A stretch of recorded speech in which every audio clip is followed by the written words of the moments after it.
नमस्कार दोस्तों, मेरा बंगाली चैनल था वो अनफॉर्चुनेटली डिलीट हो गया। उसकी वजह से मैंने एक नया बंगाली चैनल खोला है टेक के बारे में बात करने के लिए, जो है आपका प्रजुक्ति बांग्ला। तो अगर आप में से कोई बंगाली में टेक रिलेटेड कंटेंट देखना पसंद करते हैं, प्लीज प्लीज प्लीज उस चैनल को थोड़ा बहुत सब्सक्राइब करके मेरे बंगाली चैनल को भी थोड़ा बहुत सपोर्ट कीजिएगा। Thank you. सरकार ने बोल दिया है आत्मनिर्भर बनो। आत्मनिर्भर बनने के लिए सब कुछ बनाना पड़ेगा इंडिया में। स्मार्टफोन में दो प्रकार का होता है, एक होता है मेड इन इंडिया और दूसरा होता है manufactured in India. Made in India का मतलब ये है बाहर से माल आता है, यहाँ पर आप असेंबल करके हम लोगों को दे देते हो, that is called made in India. Manufactured in India मतलब एक स्मार्टफोन का मैक्सिमम पार्ट्स, डिजाइन सभी कुछ इंडिया में ही बनता है। हाँ, कुछ कुछ पार्ट हो सकता है बाहर से आता है, लेकिन most of the parts India में बनता है, that is called manufactured in India. अब ये मैन्युफैक्चर्ड इन इंडिया वाला स्मार्टफोन्स इंडिया में भी काफी कम है। तो अगर आत्मनिर्भर बनना है तो इंडियन स्मार्टफोन इंडस्ट्री को और भी ऊपर लेके जाना है। तो आज हम लोग बात करेंगे इंडियन स्मार्टफोन ब्रांड्स के बारे में, कौन सा इंडियन स्मार्टफोन ब्रांड्स है और उन लोगों का 2020 में क्या हालत है। नमस्कार दोस्तों, मैं हूं और आप देख रहे हैं data dog. So that being said, let's get started.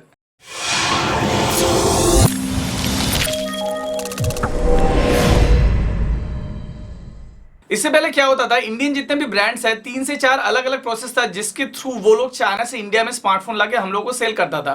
पहला प्रोसेस क्या था, डायरेक्ट वो लोग चाइना में जाते थे, वहां पर बहुत सारे ऑलरेडी रेडीमेड स्मार्टफोन्स थे, वहां से कोई भी एक स्मार्टफोन उन्होंने पसंद किया, अपना ब्रांड लगाया, इंडिया में आके नया बॉक्स पैकिंग करके चिपका दिया हम लोगों को। मतलब चाइनीज फोन इंडियन ब्रांड के नाम से इंडिया में बिक रहा था।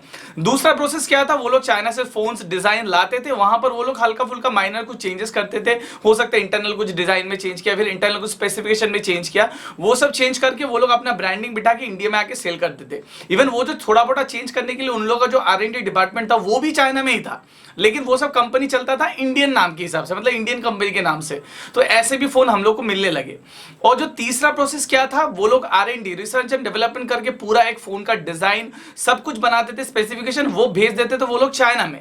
चाइना से वहां पर क्या होता था, वहां पर सब फोन का पार्ट सब कुछ तैयार होकर यहां पर आता था, वो इंडिया में सेल होता था। लेकिन कुछ दिन बाद वो थोड़ा बहुत प्रोसेस चेंज हुआ। जो चौथा प्रोसेस था, यहां पर डिजाइन विजाइन सब कुछ भेजने के बाद वहां से वो लोग पार्ट्स को इंपोर्ट करके इंडिया में लाते थे।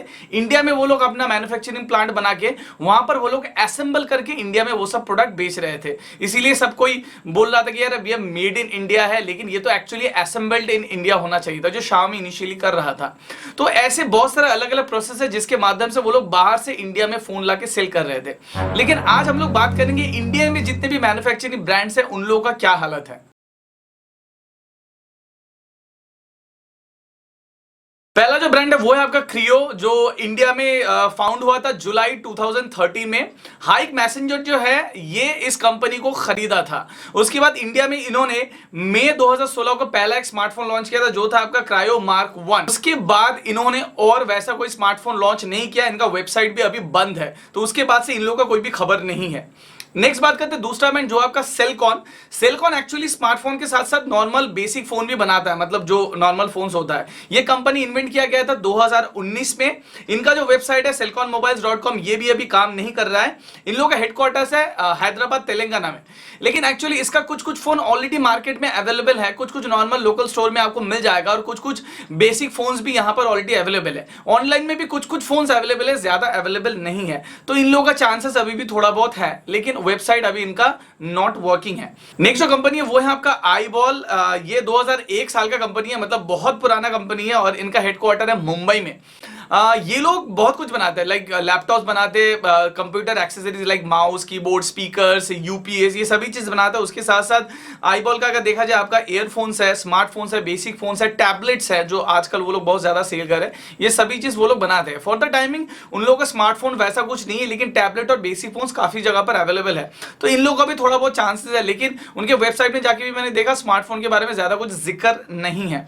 नेक्स्ट है इंटेक्स। एक्चुअली इंटेक्स वाली स्मार्टफोन और बेसिक फोन नहीं बनाते, इंटेक्स बहुत सारे अप्लायंसेस बना दिए। For an example mobile phone, smartphone, washing machine, air conditioner, cooler, LED TVs, उसके साथ साथ audio equipments, UPS, customer durable products, web cam, security cameras, refrigerators और भी बहुत कुछ। इवन मेरे घर में जो पहले एलसीडी टीवी था 32 इंच का उस टाइम में, तब भी वो इंटेक्स का था, जो काफी अच्छा चला था और बहुत दिन चला था। अभी शायद किसी के घर में है, पता नहीं कौन से रिश्तेदार के घर में।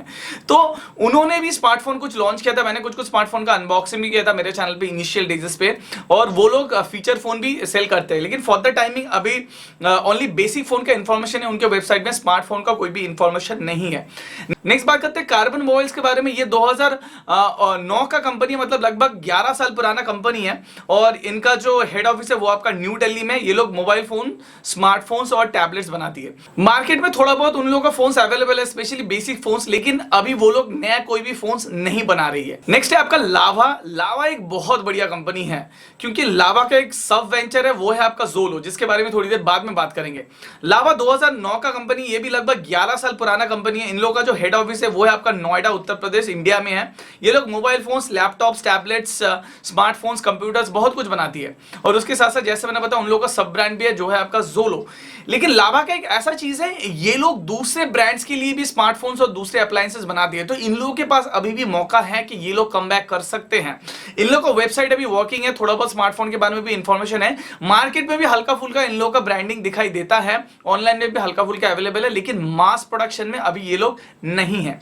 नेक्स्ट है आपका, जिसके बारे में बात कर रहा था, जो है आपका जोलो। ये भी 2009 का है, मतलब लावा के बाद जोलो एक सब वेंचर था, और जोलो स्मार्टफोन बहुत बहुत बहुत अच्छा था जिस टाइम ये लॉन्च किया था। मैं जोलो का लगभग से 8 से 10 अलग अलग मॉडल मैंने इस्तेमाल किया था, तब शायद मेरा यूट्यूब चैनल नहीं था, मैंने वीडियो नहीं बनाता, लेकिन ये कंपनी बहुत अच्छा प्रोडक्ट इंडिया में लाया था, काफी अच्छे प्राइसेस में, और इनका जो हेड ऑफिस है वो भी नोएडा, उत्तर प्रदेश में ही है। लेकिन दिक्कत ये है, जोलो का क्या है, अभी वेबसाइट में थोड़ा बहुत वर्किंग है, लेकिन लास्ट लगभग 1 साल हो गया वो लोग सोशल नेटवर्क में वैसा कुछ पोस्ट नहीं कर रहे। मार्केट में हल्का फुल्का फोन्स अवेलेबल है, ऑनलाइन में भी अभी हल्का फुल्का अवेलेबल है, लेकिन ज्यादा नहीं है। तो जोलो का चांसेस है, अगर लावा चाहता है जोलो का कमबैक कर सकता है, क्योंकि मुझे लगता है ये बाकी ब्रांड के अंदर जोलो थोड़ा अच्छा काम किया था। नेक्स्ट है आपका ACL technologies. Actually ACL computers बनाती है, लैपटॉप्स बनाती है, उसके साथ साथ वो लोग टैबलेट्स भी बनाती है। तो यहां पर एक चांसेस है, एसीएल का एक बहुत बड़ा प्रोडक्शन यूनिट है, अगर वो लोग चाहते हैं तो स्मार्टफोन मैन्युफैक्चर में भी वो लोग थोड़ा बहुत अपना हाथ आजमा सकते हैं। एसीएल का थोड़ा बहुत स्मार्टफोन के बारे में मैंने सुना था, लेकिन मुझे नजर में नहीं आया, लेकिन मुझे लगता है एसीएल का भी थोड़ा बहुत स्मार्टफोन था। ये लोग लगभग 1976, 43 इयर्स ओल्ड कंपनी है, तो नो डाउट काफी पुराना कंपनी है। नेक्स्ट बात करते हैं जियो के बारे में, जहां पर जियो फोन्स हम लोगों को देखने को मिला था।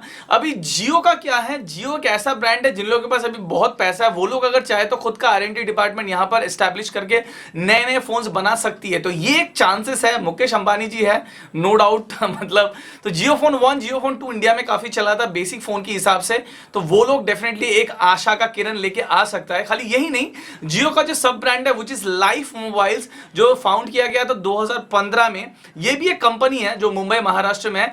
यहां पर भी आपको बहुत सारा स्मार्टफोन देखने को मिलता है जो अभी भी अवेलेबल है उनके वेबसाइट में, और लोकल जियो स्टोर में जाने के बाद आपको थोड़ा बहुत लाइफ के मोबाइल्स मिल जाएगा।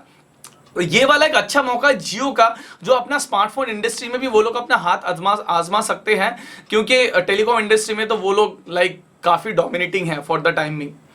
नेक्स्ट बात करते हैं Micromax. I think this is the brand जो इंडिया में रेवोल्यूशन लाया था, और ये एक ऐसा ब्रांड है जो 6-8 महीना पहले तक भी इन लोगों की तरफ से बहुत सारा प्रॉमिसेस सुनाई दिया था कि ये लोग नए नए स्मार्टफोन इंडिया में लॉन्च करेंगे, लेकिन अनफॉर्चुनेटली वैसा कुछ स्मार्टफोन लॉन्च नहीं हुआ।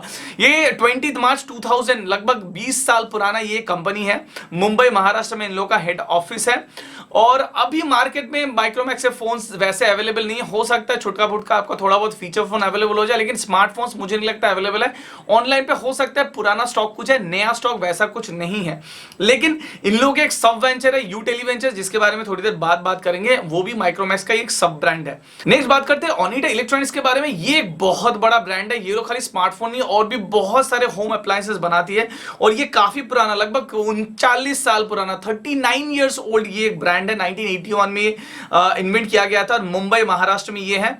और यहां पर क्या होता है, ओनिडा का फोन्स अभी तो वैसा कुछ अवेलेबल नहीं है, लेकिन दूसरे अप्लायंसेस अवेलेबल है, लेकिन वही है छुटका फुटका इधर उधर थोड़ा बहुत अवेलेबल हो सकता है। अभी पॉजिटिविटी क्या है, इन लोगों का एक बहुत बड़ा मैन्युफैक्चरिंग प्लांट्स है, बहुत अच्छा इन लोगों का कस्टमर बेस है, तो ये लोग अगर चाहे तो थोड़ा बहुत कम बैक कर सकते हैं। नेक्स्ट है आपका स्पाइस डिजिटल। जी हाँ, स्पाइस जैसे टेलीकॉम सर्विसेज स्पाइस डिजिटल था, स्पाइस एक्स था, इन लोगों को मोबाइल मैन्युफैक्चरिंग यूनिट जो आपका नोएडा में 2000 में डिस्कवर किया गया था, और ये लोग स्मार्टफोन और बेसिक फोन बनाते हैं, लेकिन अभी ना के बराबर है, इन लोगों को फोन्स वैसे दिखाई नहीं देता, और वेबसाइट भी इन लोगों का काम नहीं कर रहा है। वीडियोकॉन ग्रुप, ये भी काफी एक बड़ा ब्रांड है, और ये लगभग 2000 मतलब 20 साल पुराना लगभग ब्रांड है, और इन लोगों का हेड ऑफिस है आपका नोएडा में।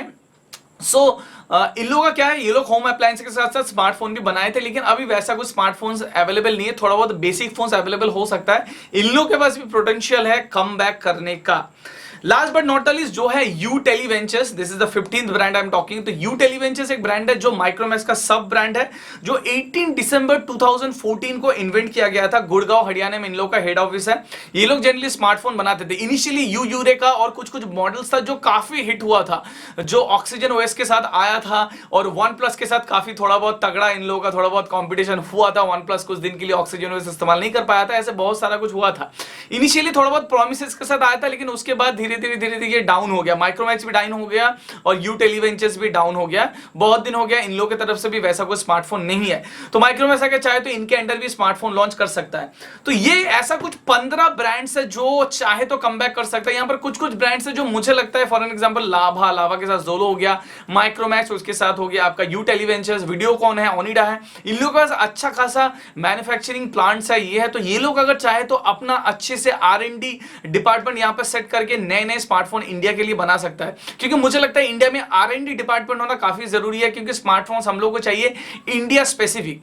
आपको शायद याद होगा जब Xiaomi इंडिया में पहला स्मार्टफोन लॉन्च कर रहा था, तब वो चाइनीज स्पेसिफिक होता था, वही सब स्मार्टफोन इंडिया में लॉन्च हो रहा था। लेकिन उसके बाद Xiaomi अच्छे से समझा और इंडिया स्पेसिफिक स्मार्टफोन वो लोग लॉन्च करना शुरू किया, तभी से Xiaomi ऑटोमेटिकली अभी काफी सालों से नंबर 1 है। तो गाइस मेरी तरफ से सबके लिए तो यही सुझाव होगा, इंडिया में R&D डिपार्टमेंट खोलना काफी जरूरी है, क्योंकि रिसर्च एंड डेवलपमेंट जब तक नहीं होगा तब तक नए नए प्रोडक्ट्स हम लोगों को अफोर्डेबल प्राइस पे नहीं मिलेगा। तो गाइस आप बताओ ये इन्फॉर्मेटिव वीडियो आपको कैसा लगा? अच्छा लगा तो वीडियो को लाइक कर सकते हैं, शेयर कर सकते हैं। उसके साथ साथ you can follow me today Facebook and surely on Instagram, which is Instagram/Dado15। तो इस वीडियो में अभी तक लेता है। This is your host me signing off from Dado। Hope to see you in my next video. Bye bye.